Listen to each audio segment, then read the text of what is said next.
ان کے خلاف شیعہ اور بریلوی علماء لامبند ہو رہے ہیں۔ سرکار نے لکھنؤ میں ان کے لیکچر دینے پر روک لگا دی ہے اور اب ان کے خلاف فتویٰ بھی جاری ہو گیا ہے جس میں ان کے بھاشنوں کو حرام قرار دیا گیا ہے۔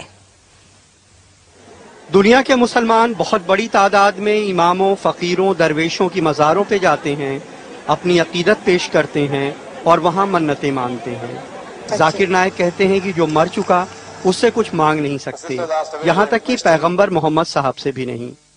آج کی تاریخ میں ہم محمد صلی اللہ علیہ وسلم سے بھی نہیں مانگ سکتے۔ باقی لوگ کو تو چھوڑو، سنت اور باقی بابا لوگ کو چھوڑو، محمد صلی اللہ علیہ وسلم کو بھی ماننا ہمارے لیے حرام ہے۔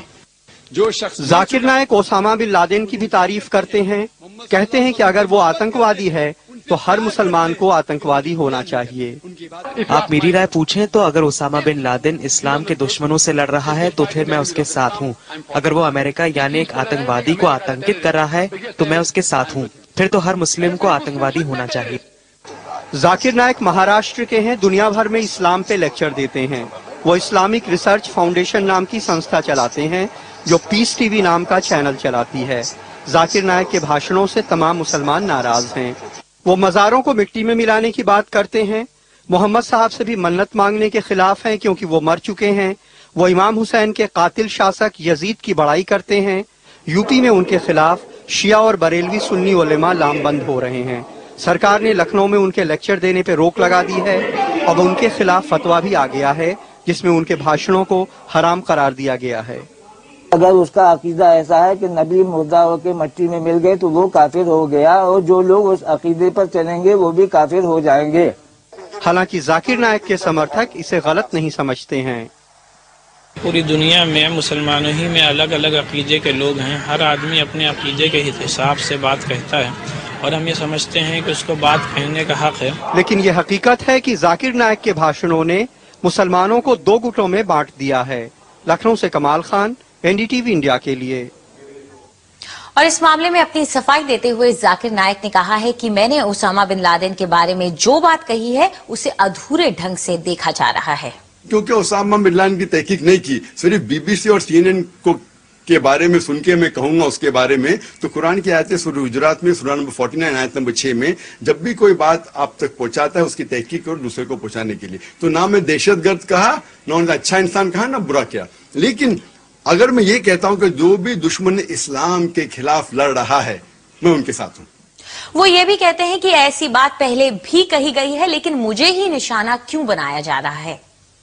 وہ لوگ مجھ پہ فتویٰ جاری کرتے ہیں کہ کیونکہ میں نے یزید کے بعد رحیم اللہ کہا، میں اللہ بھی کہا، میں کافر ہوں، تو ان کو یہ بھی فتویٰ جاری کرنا چاہیے کہ امام غزالی نعوذ باللہ کافر ہے۔ یہ کہنا چاہیے کہ جس نے بخاری شریف کی شرح لکھی حافظ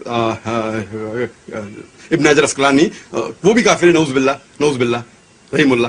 تو دیکھنا چاہیے کہ جو لوگ نے فتویٰ دیے، دارالعلوم دیوبند، دارالعلوم ندوہ، جماعت اسلامی، اہل حدیث، سارے علماء کہتے اختلاف ہے، اور اگر کوئی کہتا ہے تو کہہ سکتا ہے، اور کچھ لوگ نے علماء نے کہا کہ کہنا مستحب ہے۔ تو یہ لوگ، اس کا مطلب یہ لوگ کہ مجھے پک آؤٹ کر کے یہ چیز تو ہزاروں لوگ کہہ رہے، کیوں مجھے ہی لے کے ان لوگ اگر فتویٰ جاری کرنا ہے تو یہ فتویٰ جاری کرنا چاہیے جتنے لوگ نے کہا اور لکھ دینا چاہیے۔ اور اس مسئلے پر ہم نے اسلامی ودوان مولانا وحید الدین خان کی بھی رائے جاننے کی کوشش کی۔ پہلی بات یہ ہے کہ ڈاکٹر ذاکر نائک کوئی اسلامک اسکالر نہیں ہے، انہیں اسلامک ایشوز پر بولنا نہیں چاہیے۔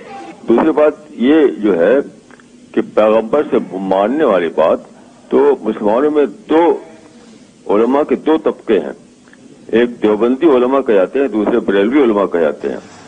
تو بریلوی علماء یہ مانتے ہیں کہ رسول اللہ سے ہم مانگ سکتے ہیں، لیکن جو دیوبندی علماء ہیں وہ اس کو جائز نہیں سمجھتے۔